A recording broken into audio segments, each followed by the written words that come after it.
Muy buenas tardes, esta vez desde las afueras del Capitolio en Washington, D.C. Aquí ha descendido una parálisis por el cierre del gobierno. Hablaremos de eso, pero antes, nuestra imagen del día. Cientos de personas, cientos de miles han tomado las calles de las principales ciudades del país. Desde el oeste, en Los Ángeles y Seattle, hasta el este, en Nueva York y Washington. Es la marcha de las mujeres que ha vuelto justo hoy, en el primer aniversario de la presidencia de Trump. Hace un año, después de la juramentación del mandatario, las manifestantes también inundaron la vía pública en oposición a sus políticas conservadoras. Ahora este movimiento no ha hecho más que cobrar fuerza. Y justamente en medio de esas protestas, un gobierno que está cerrado. Esta es quizá la mayor crisis política que ha enfrentado el presidente Donald Trump hasta ahora. Su administración no tiene fondos porque en el Congreso no se los han aprobado. Antes, en la historia, ha habido otros cierres con otros presidentes, pero esta es la primera vez que el tema migratorio, los soñadores, están en medio del debate. Paco Cuevas tiene la historia. Hoy el gobierno está cerrado, al igual que la venerada y simbólica Estatua de la Libertad, cerrada por falta de fondos federales. A cambio, comenzó la ola de reproches y ataques desde las trincheras de los dos partidos políticos. El presidente no tiene el liderazgo ni tiene la capacidad de trabajar con la Cámara de Representantes. La Casa Blanca dijo que no negociará con el tema de inmigración y envió de nuevo el mensaje: no negociaremos el estatus de inmigrantes ilegales mientras los demócratas tienen como rehenes a nuestros ciudadanos legítimos por sus imprudentes demandas. Cuando los demócratas empiecen a pagar a nuestras Fuerzas Armadas y equipo de emergencias, reabriremos las negociaciones sobre la reforma migratoria. Furioso, el mandatario responsabilizó a los demócratas por Twitter, diciendo: los demócratas están reteniendo a nuestro ejército como rehén por su deseo de tener una inmigración ilegal sin control. No puedo permitir que esto suceda. Esto es una tradición republicana. Todos los cierres de gobierno en el pasado históricamente han sido en manos de los republicanos. O sea, ellos son expertos en este caos. Anoche, hasta el último minuto, activistas y soñadores esperaban afuera del Capitolio por un milagro político que nunca llegó. En diciembre el Congreso nos decía no para enero, ¿verdad? Y ahora en enero nos dicen que prácticamente es para febrero. Siguen jugando con nuestras vidas y es muy frustrante. Estamos frustrados, muchos de los soñadores estaban esperando un milagro, que los republicanos y los demócratas enseñaran un liderazgo. Pero el liderazgo nunca llegó. Mientras tanto, a los Dreamers solo les queda continuar renovando sus permisos, algo que están haciendo por todo el país para continuar con su sueño, al menos momentáneamente. Mientras esta ventana esté abierta, que un juez federal ha permitido que los Dreamers tengan una oportunidad de renovar su DACA, tienen que actuar lo más pronto posible. Y en este momento es sin lugar a dudas el consejo más importante para los 800,000 Dreamers, es que llenen sus solicitudes todos aquellos que puedan, Julio, a través de todo el país. Hay que recordar, Paco, que el último cierre se vivió durante la administración del presidente Barack Obama y en ese momento el ahora presidente Donald Trump, entonces como ciudadano, culpaba al presidente. Ahora está evadiendo responsabilidades. Esto fue en el 2013 y fueron 16 días los que el gobierno federal estuvieron cerrados. Vamos a ver ahora cuántos días permanece cerrado. Así estamos a la expectativa. Lo cierto es que ningún presidente antes había sufrido un cierre de gobierno mientras su partido controla las dos cámaras del Congreso. En ese sentido, el presidente Donald Trump acaba de hacer historia. ¿Pero qué implica? ¿Qué significa que un gobierno se quede sin fondos, sin presupuesto? Bueno, número uno. Se estima que esto puede afectar a unos 800,000 trabajadores de la administración pública. El costo económico se calcula en 6.500 millones de dólares por semana. Los empleados considerados esenciales siguen trabajando, pero no se les pagará el sueldo hasta que se apruebe el presupuesto. En la capital del país, aquí en Washington, no habrá servicio de recolección de basura, tampoco habrá limpieza en las calles. Los parques nacionales y algunos museos permanecerán abiertos, pero eso sí, con menos personal. Y algunas oficinas públicas cierran casi por completo, con la excepción de los servicios esenciales. La oficina del Seguro Social, por ejemplo, seguirá operando de manera regular. Bien, ya les decíamos que hoy ha sido un día de manifestaciones y protestas. Mujeres en las principales localidades a lo largo y ancho del país que están reclamando que se detenga la desigualdad y la discriminación. También en estas manifestaciones están protestando en contra de las políticas antiinmigrantes del presidente Donald Trump. Claudia Mendoza, desde Los Ángeles, tiene la crónica. ¡Abajo con la deportación! Dalila es una dreamer que se unió a miles de manifestantes que salieron a levantar su voz en diferentes partes del país. Pide que el gobierno tome acción para los jóvenes soñadores como ella. Con esto que acaba de pasar, que cerraron el gobierno, que usen este momento para hacer un cambio de verdad. Con los emblemáticos gorros rosas y pancartas que piden justicia, unieron sus voces contra la intolerancia y las libertades civiles. La mayoría de las consignas eran contra el primer mandatario. Piden que sus voces no sean silenciadas. Nunca. Aquí estamos con la gente, con las mujeres y nuestro voto, nuestras voces. Y aunque la llaman la marcha de las mujeres, muchos hombres como Luis se unieron al movimiento. Estamos apoyando a todas las mujeres, nuestras mujeres en nuestra comunidad, especialmente latinas. Esta multitudinaria movilización a nivel nacional tiene como mensaje principal convertir las voces en votos para las elecciones de medio término en noviembre. Si todos salimos y nos unimos a votar, la persona que es adecuada y que va a pelear por nuestros derechos va a estar ahí para hablar, va a ser nuestra voz. También en Nueva York, Washington, Chicago y otras ciudades del país, miles tomaron las calles a una sola voz, tal como sucedió el año pasado en la primera marcha de mujeres, donde miles expresaron su descontento, un día después de que el presidente Trump tomara las riendas de la Casa Blanca. No matter your gender. Sin importar su género, nacionalidad, estatus migratorio, dijo en su mensaje Eva Longoria, quien se unió al movimiento, al igual que otras importantes celebridades y líderes políticos. También los simpatizantes del presidente hicieron presencia en Los Ángeles, donde fueron enfrentados por los que protestaban. Líderes del movimiento aseguran que seguirán luchando hasta que su voz sea escuchada y los derechos de todos respetados.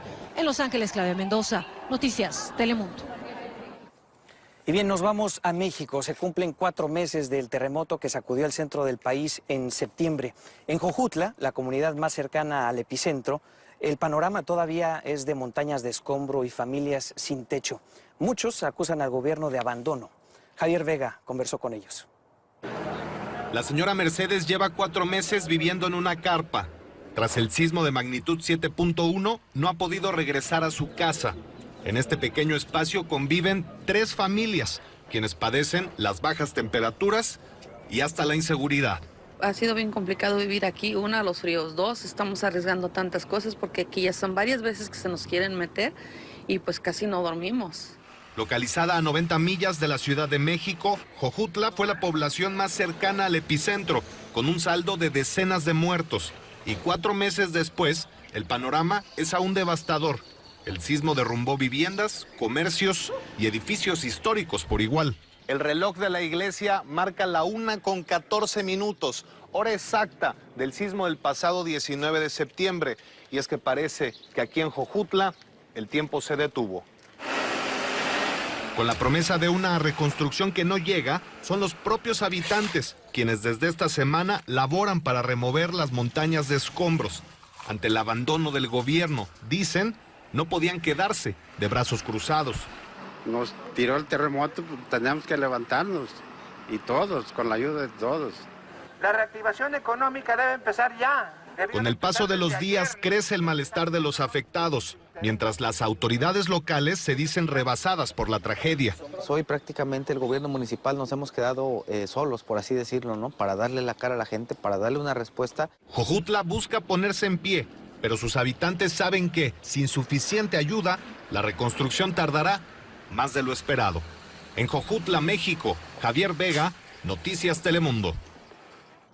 En El Salvador, las remesas desde Estados Unidos alcanzaron solo el año pasado niveles récord, $5,000 millones. Pero ahora, con la cancelación del TPS para los salvadoreños, se esperan consecuencias económicas. Samuel Arias nos cuenta. Después de la cancelación del TPS, Santiago Mejía no tiene muchas esperanzas de que sus 3 hijos que viven en Indiana se queden en Estados Unidos y así puedan seguir enviándole dinero. Y esta gente viene para acá, los viejitos nosotros vamos a aguantar hambre para sobrevivir. Les ha dado esta recomendación, ahorrar y enviar más dinero en estos próximos meses antes de salir. Se coman las uñas, que ahorren sus centavitos y que eso los remesen aquí. Eso es precisamente lo que esperan los expertos, que los salvadoreños que trabajan en los Estados Unidos incrementen los envíos de remesas en los próximos 18 meses, aprovechando el tiempo que les queda antes de verse obligados a salir. En los próximos 2 años las remesas van a estar bastante altas. Si tenemos un incremento de remesas es porque ya voy a estar pensando en mi retorno. En el último año las cifras de las remesas llegaron a un récord al sobrepasar los $5.000 millones y de esos unos 600 millones fueron enviados por los beneficiarios del TPS. Sí, son cifras históricas, crecimientos altos y es importante para la economía en cuanto fortalece la capacidad de consumo de las familias salvadoreñas. Los expertos coinciden en que el envío de remesas sufrirá una caída, sobre todo si la mayoría de amparados al TPS regresa a su país. ¿En qué se está utilizando ese dinero? Se está utilizando en consumo.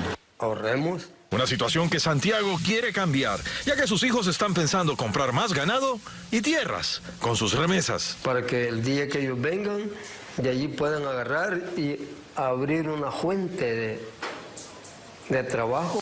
En San Salvador, El Salvador, Samuel Arias, Noticias Telemundo. Nos regresamos a Estados Unidos. Aquí cada vez es mayor el número de hispanos que ocupan puestos importantes en las fuerzas del orden del país. Y esto es lo importante, los llevan a cabo sus trabajos con una responsabilidad ejemplar. La historia es de Rebecca Smith. Esta es una posición que de verdad yo tengo mucho, que quiero mucho. Además de hacer historia, Nilda Irizarry Hoffman ha puesto nombre de las mujeres y los hispanos por todo lo alto, pues es la primera mujer hispana que dentro de la policía de Nueva York ocupa un puesto de alto rango. Esta semana recibió las 3 estrellas que acompañan dicho rango. Yo encuentro que puedo conectarme más con la comunidad, que la comunidad pueda ver que hay alguien que se parecen a ellos en la policía. Con bombos y platillos, Irizarry Hoffman pasó de ser jefa de administración de riesgos a dirigir el Departamento de Asuntos Comunitarios. Y como creció entre inmigrantes, ahora tiene muy claros sus objetivos. Que ellos puedan ver que tienen alguien que pueden hablar, que no tengan que tener miedo. De origen puertorriqueño, ingresó a la uniformada en 1987. De los 52,000 integrantes que conforman el Departamento de Policía de Nueva York, solo un 6% son hispanas. Que es posible, y de 2 maneras, mujer y que eres hispano, se puede llegar a esto, a sus metas, si uno trabaja y sigue ahí a la lucha. Según datos de la Policía de Nueva York, las mujeres hispanas son el grupo de minoría que más crece dentro de la fuerza policial más grande de todo el país. Otro hispano que sentó un precedente fue el oficial dominicano Fausto Pichardo, quien fue nombrado oficial ejecutivo de la Oficina de Servicio de Patrullas y quien tiene un mensaje para los niños hispanos. En este tiempo pueden ver y realizar que todo en la vida es posible, sus sueños pueden ser posibles. Y así, poco a poco, paso a paso, son cada día más los hispanos que dejan huellas en las fuerzas del orden de este país. En Nueva York, Rebecca Smith, Noticias Telemundo.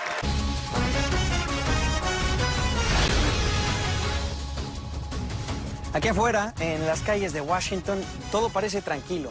El movimiento en realidad está ahí adentro del Capitolio. Ahí continúan las negociaciones entre demócratas y republicanos para poder reabrir el gobierno.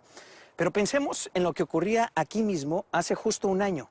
El presidente Donald Trump tomaba el poder y se convertía en el presidente de Estados Unidos. Han pasado 12 meses, las noticias no han parado y este cierre del gobierno es apenas el último acontecimiento a un año de Trump.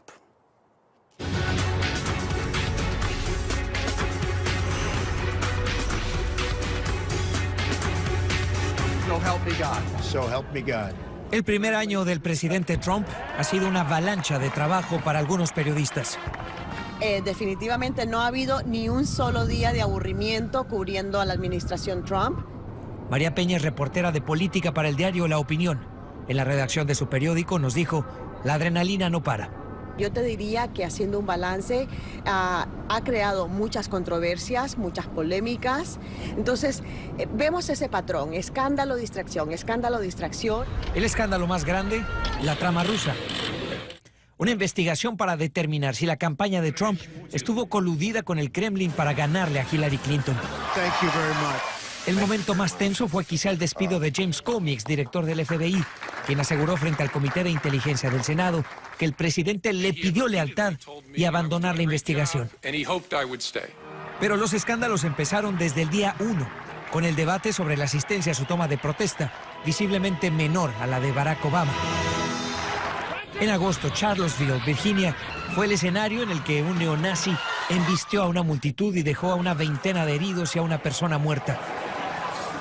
Fue muy criticado por culpar a ambos bandos y no condenar a los supremacistas blancos. Y la condena también llegó por la forma en que respondió a los desastres naturales en Texas, Florida y Puerto Rico. Y más recientemente, otra controversia en una reunión en la Casa Blanca sobre inmigración. Ahí el presidente presuntamente insultó a países como Haití y El Salvador.